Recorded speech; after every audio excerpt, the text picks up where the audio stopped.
Hi everyone, welcome to my new channel. My name is Jess and I am a certified holistic nutritionist and community herbalist. I predominantly help women beat their bloat, really get to the root cause of their indigestion, reduce inflammation in the gut and skin, and a lot of my practice looks like Candida cleansing, parasite cleansing, and a ton of gut healing.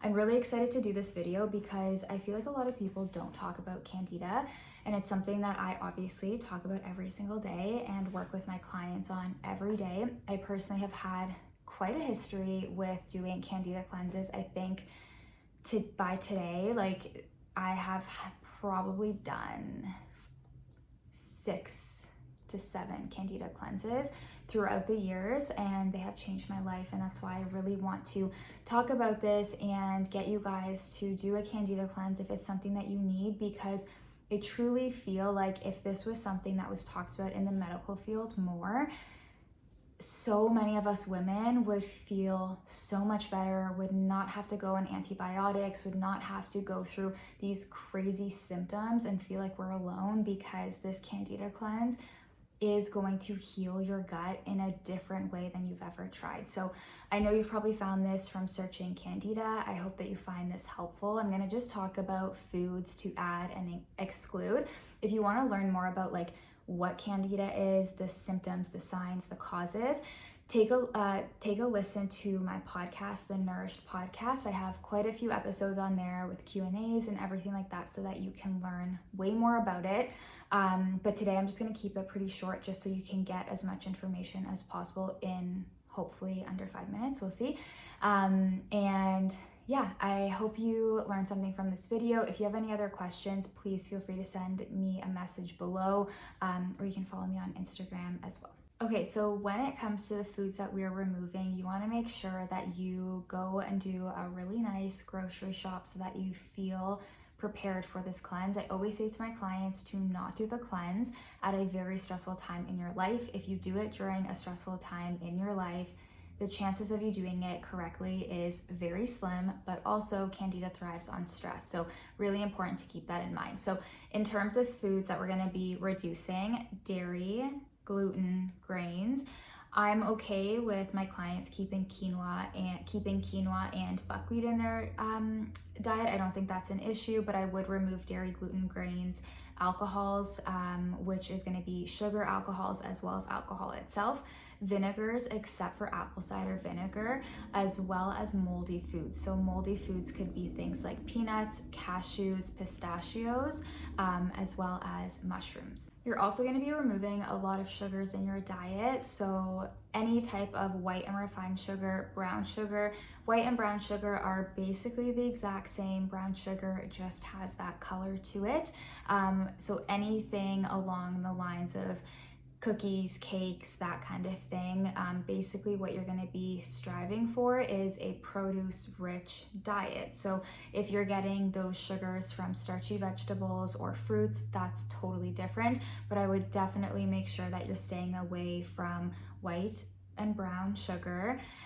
Maple syrup, I would highly recommend taking out. Any artificial sugars are also going to be out, especially because those have different compounds that our body literally does not know how to digest in the first place. So whenever you are also faced with that decision of choosing something artificial or choosing a real white sugar, always go with the white sugar, because the artificial sugar is going to cause so much more damage than good. But the one sugar that I would say is okay, actually there's 2. So raw honey is okay on the cleanse if you're not having it too much. Just make sure you're actually getting raw honey. So it's the one that it's like a very thick, solidified consistency. That one is really great because raw honey is actually an amazing antimicrobial. So I'm okay with that if my clients have it every so often. And then another one is stevia. Stevia is okay as well because it is antimicrobial, but you want to be cautious of how much you're having, because at the end of the day, you just don't want to be increasing those sugar spikes. With anything that has sugar in it or has sweetness, your body's going to crave. Keep in mind that Candida is a very case by case situation. So for some people, they can tolerate raw honey. Other people literally can't because it is way too sweet for them. So just be mindful, start everything very low. But when it comes to foods that you're going to be increasing, there's not that much that is off limits, especially when I do cleanses with my clients. So many people say to take out starchy vegetables, which are sweet potatoes, beets, carrots. I actually prefer to keep those in. I think it is so important for us to be getting that incredible fiber source, because fiber helps to pull out toxins, meaning fiber is going to help pull out candida, but we're also getting so many antioxidants from those foods. So if you have very, very severe candida, maybe don't have sweet potato as often. Keep it to 3 to 4 times per week, 3 times per week max. But I don't think that there's an issue with those. Beets are one of the best foods for our liver. Whenever we're doing a Candida cleanse, we have to stress liver support because it is a lot on the liver to process. So foods that you're going to be adding in, pretty much any fruit and vegetable. When it comes to fruits, again, if you have a very severe case of candida, I would just stick to berries and green apples.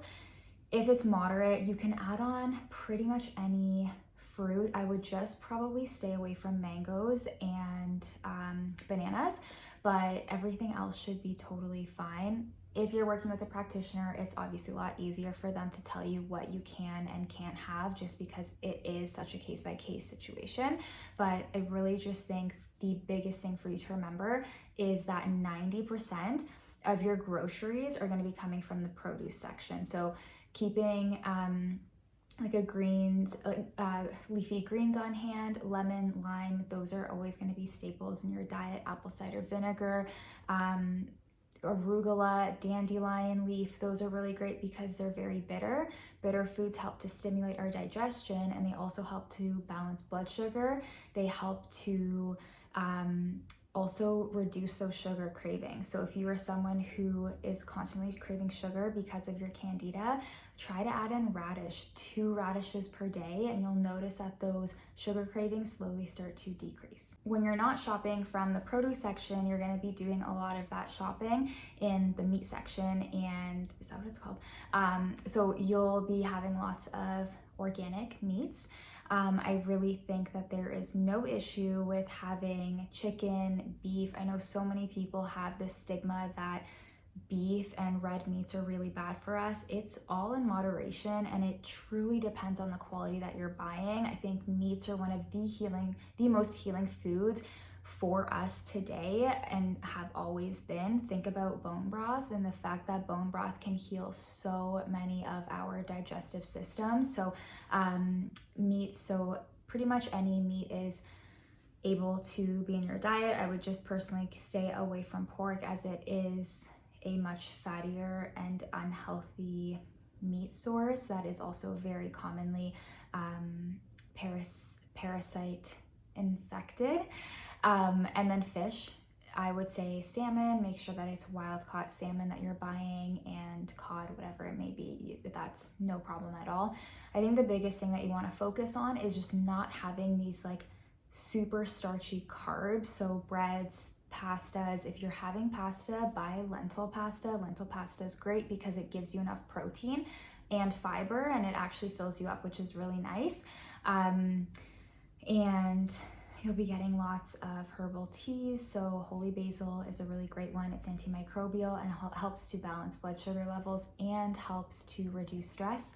Chamomile is always one that I recommend. Incredible for reducing inflammation in the gut, in the skin, and just soothing your entire system. Peppermint's great, has a tiny antimicrobial factor to it, which is also really nice and helps to relax your digestive system.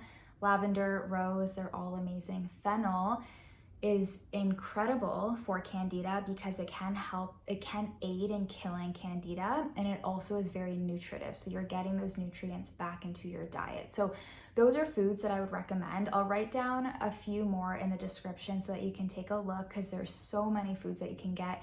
But I think the foods that I would more so focus on are the ones that you should keep out of your diet. So when it comes to anything else, if I haven't mentioned it, if I didn't write it down, you can pretty much have it. I think one of the biggest things to consider is if this is your first time doing a cleanse or second time doing the cleanse, try to make it as simple as possible. When we overcomplicate it, when we go on these crazy diets, it makes it so much harder for the body to heal. I seriously think that the Candida cleanse in the most healthy way should be kind of more so a modified paleo approach.